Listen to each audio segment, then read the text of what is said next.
Bueno, pues tengo aquí. Tenho aqui à minha esquerda Miguel Ángel Morínigo, já é uma pessoa assídua no todos os congressos e assim é um pouco masoquista. Então vou falar um pouco dele. É licenciado em Biologia pela Universidade de Málaga e doutor pela mesma universidade até o ano 87. Teve uma formação pós-grado no Instituto Robbins da Universidade de Surrey e no Reino Unido, no Departamento de Microbiologia e Parasitologia da Universidade de Santiago de Compostela. Foi investigador em vários projetos e contratos de investigação, em B7 e também como investigador principal. Publicou 147 artigos, isso é uma coisa que realmente impressiona, não é? Participação em congressos, apareceu em 13 de doutoramento. No ano de 17 conseguiu o prémio sobre os alimentos vivos aplicados aos animais, quando tu quiseres. Isso era um prémio sobre na Argentina. Muito obrigado. Como os palestrantes, eu queria agradecer à organização, em particular a Júlio Maroto, de contar comigo, porque é verdade que tratam-se tão bem que nunca pode dizer que não. É um prazer assistir a estas jornadas que ele organiza. Eu vou tentar tratar de pôr um pouco um contexto probióticos, porque o Júlio disse, como tu trabalhas no probiótico, tenho que falar de probióticos, não é? Mas tens só 20 ou 25 minutos, então, não é? Mas conta-me só do estado de arte. É uma ferramenta envenenada, porque em 25 minutos falar de probióticos é algo, digamos, o que eu vou fazer... Vou falar de alternativas aos probióticos, que é o que eu vou tentar explicar agora. Se for capaz de encontrar isto, não é? Enfim, os probióticos, já o primeiro palestrante disse, não é? É uma alternativa, como uma alternativa ao emprego dos antibióticos. Antibióticos que se utilizavam no cultivo intensivo dos peixes devido a uma série de problemas, como são as doenças, não é? No cultivo intensivo, o que acontece, estão lá todos os patógenos e acontecer, então, essas famosas doenças. Então, trata-se com antibióticos, tem um impacto ambiental enorme e, sobretudo, o problema é um grande problema de resistência que cria a aplicação desses antibióticos. Não é só, digamos, tratar a doença em si dos peixes, mas o que é mais grave depois é a sua passagem à cadeia alimentar, e isso é o problema da resistência que pode transmitir aos humanos, aos seres humanos. Então, os probióticos, como digo, surgem como uma ferramenta de biocontrole para, de uma maneira mais natural, tentar controlar a expansão desses patógenos que podem produzir a doença. Mas é verdade que os probióticos têm mais efeitos beneficiosos, como pode ser, e dizia também o primeiro palestrante, o tratamento, a melhoria da qualidade da água, há uma estimulação. Já vimos que há probióticos que são capazes de melhorar a microbiótica intestinal, e isso pode ter uma conotação bastante importante quando se fala de microbiótica intestinal. Tem a saber que tem cada vez mais aplicações funcionais no humano, não é? Que são, afinal, o que primeiro se estuda e depois também estuda-se aos peixes, não é? Enfim, disso se derivou depois a aplicação do que chamamos os probióticos, que são, afinal, substâncias, essencialmente hidratos de carbono, que beneficiam aos probióticos. Então, permite o crescimento de grupos microbianos que são beneficiosos. Ou então os simbióticos, que é a aplicação em conjunto do probiótico que beneficia ao probiótico em questão. Então, hoje em dia, já o uso dos probióticos está mais que consolidado, mas sempre com limitação, não é? Como dizia Wilson na primeira apresentação. Aqui, simplesmente, podem ver o arranque que teve a partir do ano 2000, todas as publicações que foram feitas sobre o probiótico teve um crescimento espetacular. E aí pode-se mostrar montes de ações de defeitos biológicos beneficiosos que saíram em várias remissões, naquelas que eu ponho aqui, digamos, são as últimas publicações que foram. Ainda periodicamente há essas publicações onde se podem ver esses efeitos beneficiosos. Hoje em dia poderíamos determinar várias linhas na qual estão a haver atuações neste probiótico. A primeira, como surgiram como armas de biocontrole, continua-se procurando e ampliando o conhecimento sobre as integrações entre os probióticos e os patógenos, sobretudo para ir, digamos, dotando-nos de armas para lutar contra as patógenas de uma maneira mais fina, mais requintada, para que possamos dirigir a aspectos mais precisos e não desde aspectos gerais. Depois, também, na determinação do caráter do patógeno, do probiótico, desculpem, porque quando uma pessoa fala de bactéria probiótica, rapidamente vamos todos para a bactéria acidolácticas, mas são as bactérias acidolácticas porque são aquelas beneficiosas para o ser humano, mas as bactérias acidolácticas e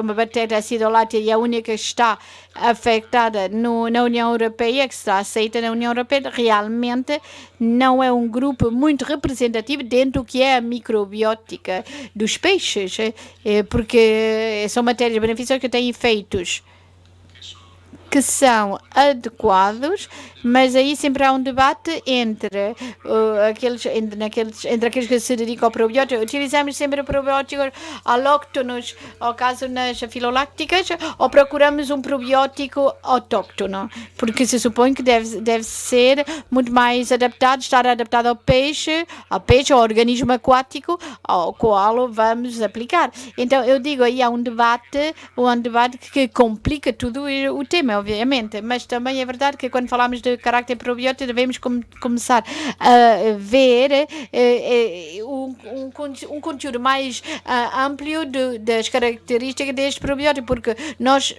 no princípio foi sempre muito o controlo do probiótico, né? Ouvimos na primeira apresentação que os defeitos biológicos estão aí, não estão fora disso. E como é que podemos conhecer isso e como é que podemos controlar, que é afinal do que vos vou falar agora. Tudo isso a nível de investigação, pois tem um terceiro aspecto, que é a otimização da aplicação industrial dos probióticos. Como também já nos disse o Wilson, é um problema, porque realmente quando falamos de aplicar os probióticos a um nível fora do laboratório, depois começamos a ter problemas. Eu lembro-me perfeitamente numa reunião de Fermar que organizou que organizou julho em Vigo, a última a qual fui, e o representante espanhol da Comissão Europeia, e ele realmente desanimou-me completamente, porque ele começou a dizer que no último ano tiveram 700 demandas e não aprovaram nenhuma, não aceitaram nenhuma, porque são muito duros para aceitar todos os probióticos, a não ser que estejam na lista dos bons, que é aquelas das bactérias Acinetobacter e bacilo. E com tudo isso é muito complicado acreditá-lo, porque acredita-se para o efeito que tu mostras que é beneficioso. Ou seja, mas é positivo. Não, tens que te mostrar para quê e depois demonstrá-lo. E a partir daí tens que encontrar quem que te possa pagar, ou digamos a acreditação, porque isso começou a dizer que podia ser entre 500 mil e 1 milhão de euros. Como se pode compreender, isto é um grupo de investigação, já nós gostaríamos de ter isso, não é? Mas é impossível. Mas encontrar uma empresa que queria fazer esse passo de investimento custa muito. Mas é que além disso começaram também a aparecer alguns trabalhos, que eu ponho aqui alguns, são recentes, do ano 2020 e 2021, onde se começa a falar já de que há micro-organismos que se aplicam como probióticos, mas começam a dar problemas. De facto, já há um caso constatado em humanos que foi produzida por um probiótico num imunodeprimido. E então isso pode entrar dentro do previsto, mas já se começou também a detectar casos destes que estão muito relacionados com o estado de saúde no qual se encontra o peixe. Então, já comentou inicialmente que as condições de cultivo são cada vez melhores, mas o estresse é um dos fatores, quando eles estão assim no cultivo de peixe, é importante. E já há casos onde os probióticos podem estar implicados, ou alguns probióticos. Um deles é o bacilo, que é um que está na lista de micro-organismos bons. Então, já há alguns casos em que contam como produziram algum dano. Então, portanto, de tal modo que os probióticos apareceram como uma alternativa ao uso de antibióticos, porque é que não vamos procurar alternativas ao emprego do probiótico como tal? Porque é óbvio que, Wilson, que veio, a tua apresentação foi ótima, não é? Porque está a preparar o trabalho para que eu possa dizer as coisas. Disse-nos que os probióticos devem ser micro-organismos vivos. E o que é que acontece se os matarmos? O que é que acontece se analisarmos os seus produtos extracelulares? Já não temos que dá-los vírus, temos que mostrar que este micro-organismo morto, que é o paraprobiótico, porque aqui, para pôr nome sempre, vamos pôr nomes a tudo, não é? Os paraprobióticos, que são, afinal, esses micro-organismos, esses probióticos, que são beneficiosos, pois agora vamos inativá-los por calor, por tratamento com químico, enfim, por algum tipo de defeito que vamos inactivar e vamos aplicá-lo. Ou então, como se dizia, vamos quebrá-los, vamos ter os seus extractos. Está a usar-se, já estão-se a usar o extrato de algas e estão a dar resultados muito bons. E porquê é que a gente não podemos fazer extrato a partir dos probióticos, onde estiverem estes restos celulares, onde recuperaremos os seus produtos, o seu metabolismo secundário, que tem uma importância dentro do mundo microbiano extraordinário? E porquê é que não os aplicamos como tal? E porquê é que não os aplicamos vivos? Vantagens da sua aplicação. Estamos a evitar a potencial patogenicidade. O facto que o micro-organismo seja vivo, o micro-organismo vivo pode se multiplicar. E se tiver uma consequência negativa, vai se multiplicar. Então a resposta é: estamos a reduzir as respostas e pronto. Segundo, vai haver uma maior vida do produto como tal.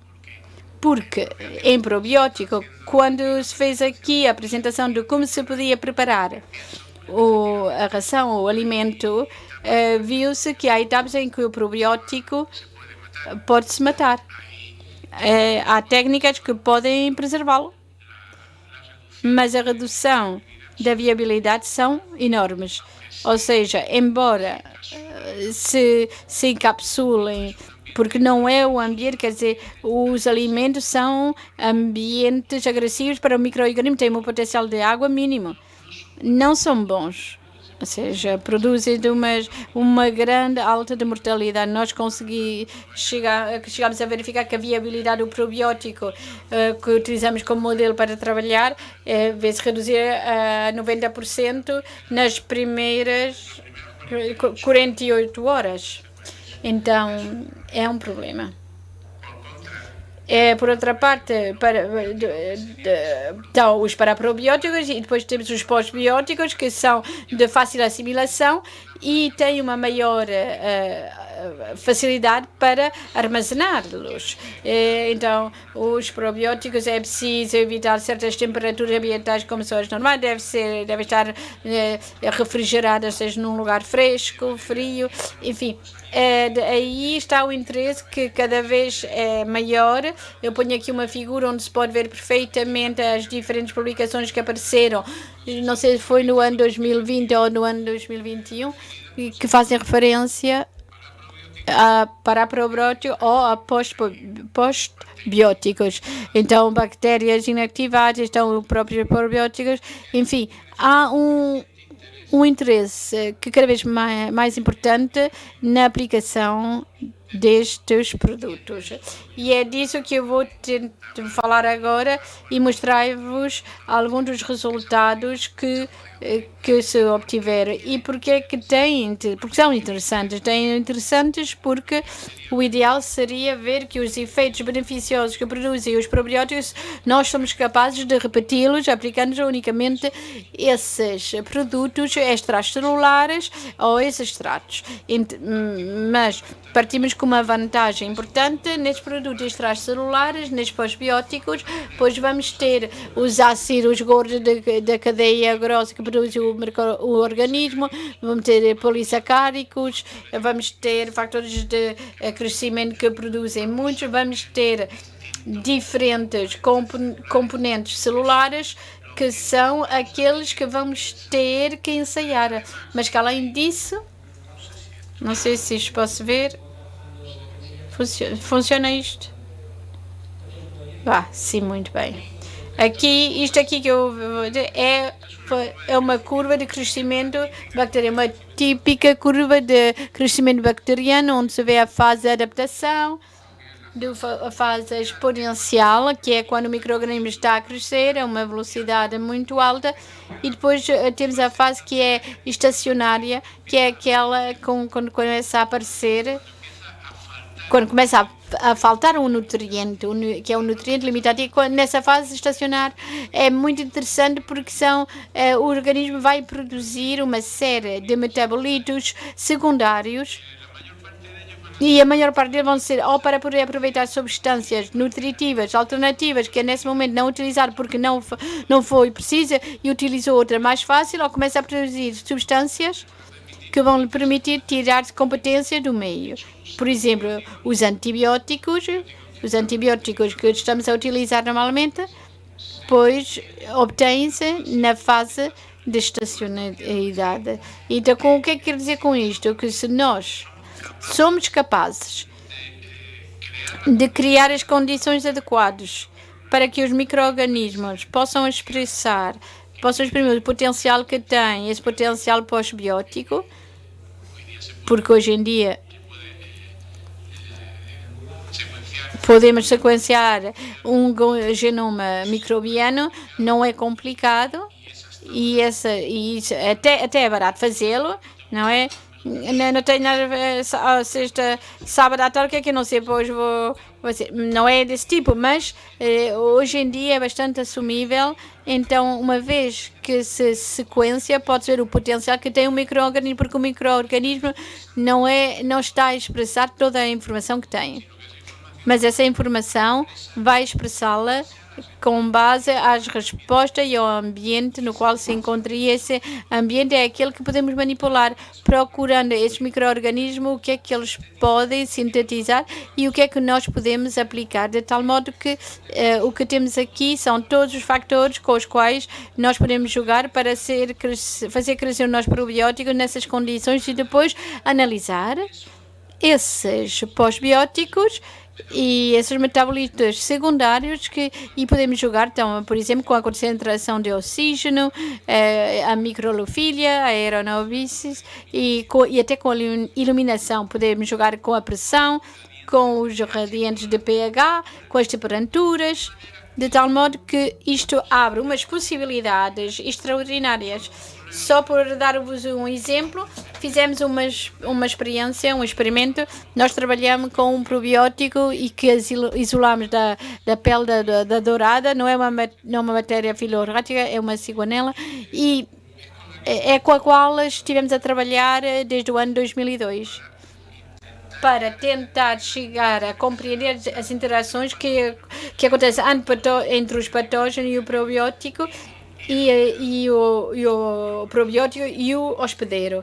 E então, nós apanhámos o probiótico, fizemos-o crescer numa placa onde tínhamos posto um meio de cultivo e incubámos aqui uma parte a 15 graus e outra a 23 graus. O que variou foi simplesmente a temperatura de incubação. Recuperamos os produtos extracelulares das bactérias que cresceram a 15 a 23 graus e fizemos uma análise do seu proteoma e analisámos inicialmente, porque isso ainda estamos a ver os resultados, mas o que podemos observar é que quando cresciam a 15 e a 24 graus havia um grande número de proteínas, mais de 500 proteínas, que eles produziam-se tanto um como em outro. Mas as proteínas que se sintetizavam só a 15 a só a 23, pois se vocês verem, há uma diferença importante, enquanto que há 11, um pouco mais de 10 proteínas que vão ser próprias, que o micro-organismo desenvolveu, expressou sozinho a 15 graus, pois esse número é mais de 100 a 23 graus. O metabolismo vai ser mais ativado, mas isso nos está a indicar que nós podemos incidir sobre a capacidade que tem de produzir diferentes substâncias. Aqui o que fizemos foi voltar a repetir a experiência, o experimento, mas além da temperatura, pois prolongamos o tempo de incubação. Em vez de 24 horas, fizemos a 48 horas. E recuperamos os produtos extracelulares, esses pós-bióticos, e pusemos-o em contato com 5 linhas celulares diferentes de peixes. Uma de cerebro, outra de hepática, outra de fibroláctico, de dourada. E o que nos chamou a atenção é que no caso da linha celular de hepatocitos, porque conseguíamos com esses ECPs, dependendo da temperatura, conseguíamos que a viabilidade celular aumentasse, afinal, o número de células. Isso fez-nos relembrar que um dos primeiros trabalhos que fizemos com probióticos, observamos que, no caso do fígado, reduzia-se a acumulação de gordura nesses peixes que tinham recebido o probiótico. Isso fez-se no linguado. Então, os linguados que recebiam este probiótico, pois observou-se por microscópio que o estado, ou seja, o fígado, isso fez no princípio. As primeiras regimes que foram aplicados ao linguado não estavam então produziam uns problemas de fígado gordo muito importante. E, de facto, isto também se fez no intestino e fizemos-o com Javier Alarcón, que foi aquele que fez a parte da microscopia e dizia: Miguel, olha, reduz-se a acumulação de gordura no enterocito e no fígado também. Então, aí parecia que havia uma forma de ligar o micro-organismo vivo com os produtos que os micro-organismos produziam. E é feito que, obviamente, independente da temperatura, e isto fizemos, estava a esquecer de dizer, aqui podem ver que há diferentes siglas. F significa que fizemos crescer com o alimento, não é especial, digamos a ração. Segundo, aí nós punhamos uma placa de celofane para poder recuperar os produtos extracelulares, e este experimento foi no meio convencional, no meio do cultivo que se utiliza, que é de soja, mas naquele do CCP que recuperávamos, crescidos neste meio, não só se observou esse efeito, mas fez-se e viu-se com a ração, não é? Isto tem uma capacidade, mostra que tem uma capacidade probótica completamente diferente. E o que é que acontece? E isto conecta com tudo o que se falou antes das máquinas, das microalgas. Eu com os probióticos vinha aqui com um caçador, não é? Mas enfim, aqui, como já se deu em todas as apresentações entre as algas, tanto as micro como a macro, cada vez são componentes mais frequentes nos alimentos especiais mas para animais, mas cada vez vai mais. Se esse vai chegar ao digestivo. Então, o que é que nós pensamos? O que é que acontece se o que eu mostrei antes faço no meio onde estão as microalgas?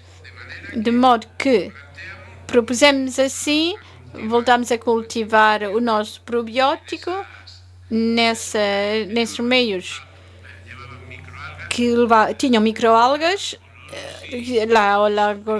Isocrissis, chlorella. Estou a olhar para o Javier porque estou a fazê-lo com ele, já estou há muitos anos a trabalhar com ele, enfim. Então, ensaiamos com várias microalgas que nos tinha dito o Xavier e depois ensaiamos com micro-organismos que tínhamos separado do organismo da dourada e que tinham recebido essa mistura. De tal modo que as atividades que começamos a ver, vamos ver se esses probióticos que nós recuperamos têm algum efeito de biocontrole. Mas não de biocontrole, ver se os micro-organismos... Não. Vamos ver se tem efeitos sobre a formação de biopelículas, de patógenas, biofilmes, isso é um dos fatores de virulência mais importantes que pode ter um micro-organismo, porque vai lhe permitir crescer num entorno, num ambiente em que se fabricam os próprios, pois os antibióticos vão ser muito difíceis que possam penetrar aí, e depois, nesse biofilme, vão estar o micro-organismo trocando, digamos, matéria genética. Então, pode-se estar a transmitir informação cruzada sobre fatores de virulência, sobre resistência a antibióticos, e são reservórios de patógenos, e é bom poder reduzir a capacidade de formação de biofilmes por parte de patógenos, porque é um fator que nos interessou muito. E ensaiamos isso com 2 patógenos, com a Aeromona hidrófila e Vibrio anguilarum, que são 2 patógenos importantes para os peixes. E podemos verificar que o que estão a mostrar, são os produtos extracelulares que nós tínhamos obtido, por exemplo, a partir da cepa 109, que é um bacilo que foi crescido na anoclorose. Outra cepa, a 216, que estava a crescer em TC, em trística de soja. Este foi crescer em clorela, esta cepa nanoclorosis e a outra em spirulina. E aqui veio a percentagem de absorção e de controle. E isso era o máximo que podia produzir este patógeno. E aqui vimos que tínhamos produtos extracelulares obtidos desses micro-organismos crescidos sobre essas microalgas que eram capazes de reduzir a formação desse biofilme. Mas, por exemplo, quando uma pessoa vê, digamos, o meio normal, quando está um meio sintético, vê essa capacidade de reduzir o biofilme, o micro-organismo também tinha capacidade, mas reduzia muito menos. Foi um dado que nos chamou a atenção. Mas vocês viram, por exemplo, no Vibrio anguilarium, embora haja redução assim importante, essa redução não é tão importante como na Aeromona hidrofila. Isso é que pode nos dar ferramentas que podem ser bastante específicas para diferentes patógenos. Outra atividade que analisamos, nós pegávamos estes produtos extracelulares e vamos pensar no efeito que podem ter estes produtos extracelulares sobre a expressão dos genes explicados na síntese de uma toxina que produz um patógeno importante, que é a Phytophthora avancealis, sobre a espécie piscicida que afeta a dourada, o linguado, o robalo. Enfim, um dos fatores mais importantes que tem é a síntese dessa toxina. O que faz é que vê-se no macrófagos. Analisamos, pusemos o patógeno em contato com os extratos obtidos a partir desses cultivos feitos em alimento e penso também em alimento também com algas, porque também se fez isso, e obtivemos a surpresa de que efetivamente tínhamos extratos que inibiam a expressão desse, ou seja, reduzia a expressão. Então vimos isso in vitro. Agora estamos a tentar fazer uma experiência, um experimento, quando vamos pôr em contato os macrófagos de dourada para pôr ao mesmo tempo este pós-biótico e o patógeno e ver se em vivo, pois estes patógenos não entram em apoptose, mas a nível de expressão estamos a ver que estes produtos extracelulares reduzem a expressão do REN codificante dessa toxina. E disseram-me 20 e 25 minutos, acho que ajuda o sistema muito bem à exposição. Como dizia, só queria abrir uma nova possibilidade ao uso dos probióticos, não tanto como já organismos vivos, mas como aproveitando o potencial que têm como produtores de substâncias ou de substrato, de extrato para efeitos beneficiosos. E sempre acabo com esta slide, como dizia Xavier, aqueles que vêm do grupo de investigação. Esta altura da nossa vida nós já não fazemos nada, não é? Dependendo de pessoas que estão no laboratório, nós já estamos nas tarefas mais administrativas. Mas se queria dar aqui, relembrar os meus colegas, ponho 2 fotografias porque tenho-os todos, porque sempre há alguma em que falta um. Então, aqui está. Somos o grupo de investigação de uma universidade pública. Aqui ponho o financiamento público, que é aquela que manteve a maior parte das nossas investigações. Muito obrigada.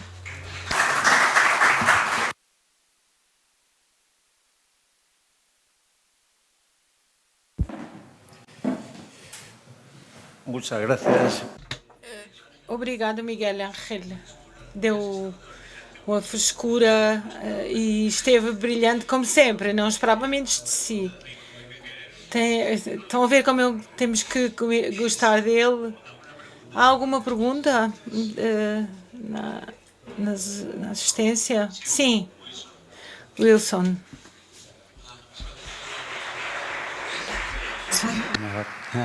Obrigado pela apresentação. Talvez tenha sido eu que não apanhei, mas qual é o cenário legal dos para e pós-bióticos, se os podemos usar em alimentos para a aquacultura? Talvez tenha sido eu que não apanhei. E a segunda questão é, qual é o cenário feed, portanto alimentação animal, versus food, alimentação humana, em termos de cenário legal também? Ou seja, se no food, se existem mais aprovações que no feed, e se isso obviamente faz sentido, não é? Te he dicho muy rápido que sí en español. Muito rápido que sim em português, porque eu pensava que ia falar portunhol, mas acho que percebi. Está a perguntar pelo âmbito para o que é a utilização real dos pós-bióticos no panorama legal da União Europeia. Eu acho que continua a ser complicado, porque somos muito complicados. Na União Europeia estamos a fazer uma legislação muito restritiva e depois engolimos tudo o que vem de fora. Vamos ser claros. Então, tanto para probióticos como para pós-bióticos, terão que passar a normativa que estiverem descritas. Temos que pensar que, como um aditivo, porque isto não vai deixar de ser um aditivo, se for aplicado, finalmente, terá que seguir a regulamentação. Não quero pensar que vai ser mais fácil, ou seja, tentar comprovar um micro-organismo vivo que para como não é uma bactéria acidolática. Nós contactamos com as empresas porque temos um probiótico, não é fazer propaganda, mas eu vou reformar daqui por uns anos e não tenho que justificar nada, mas temos um probiótico que é extraordinário. Ou seja, nós produzindo efeitos antioxidantes que reduzem a mortandade por patógenos, tem imensas coisas. Contactamos com uma empresa e a empresa disse, olha, no fim, comprovar isto vai custar tanto dinheiro que para mim me possa, por exemplo, supor a produção da ração de dourada. Na União Europeia complicam-nos muitas coisas, muito complicado. Mas como eu sou investigador, esta é a minha vantagem. Eu estou na investigação. Vamos propondo dúvidas, propondo alternativas, e as empresas são as que terão que avaliar se é interessante ou não. Mas, enfim, somos conscientes de que é complicado. Naquela reunião fiquei muito desiludido. Vamos ter que voltar a contactar para ver o ponto da situação. Fez-me duas perguntas, respondi as duas.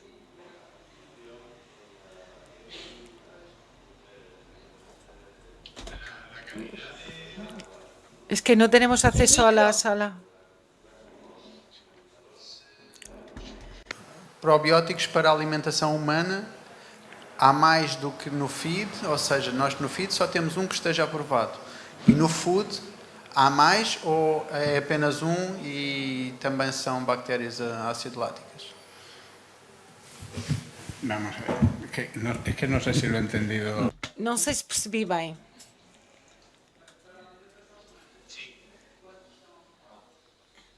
¿Cuántos hay probados? Aprovados. Aprobados, no lo sé. Acreditados. Sé que están bastantes porque, vamos, te vas a la farmacia y... Não sei, se for à farmácia há imensos, sei que há muitos. É por isso, porque é tão difícil ter para os animais, mas para nós continua, enfim. Enfim, não, se entrarmos aí, vou falar durante 25 minutos só disso. Em Portugal, penso que há anos atrás aconteceu a mesma coisa. Havia um produto, não vamos dar marcas, que parecia que se não se dava às crianças era um mau pai, porque quase garantia a imunidade da criança. Isso estava adicionado ao iogurte. No humano, não sei. Estão a aplicar, como digo, muitos, mas são bactérias acidoláticas. O problema é que que não é uma bactéria acidolática. Se tem uma bactéria acidolática é bastante fácil. Mas este é o único, mas é uma bactéria acidolática. E aí, sim, aqui sim, houve muitos interesses e meteu-se. Então, por falar, enfim, por falar em probióticos, temos que produzir um que se possa colocar na China. Se acharem bem, depois no debate final vamos abordar esta temática, ok? Muito obrigado, Miguel Ángel.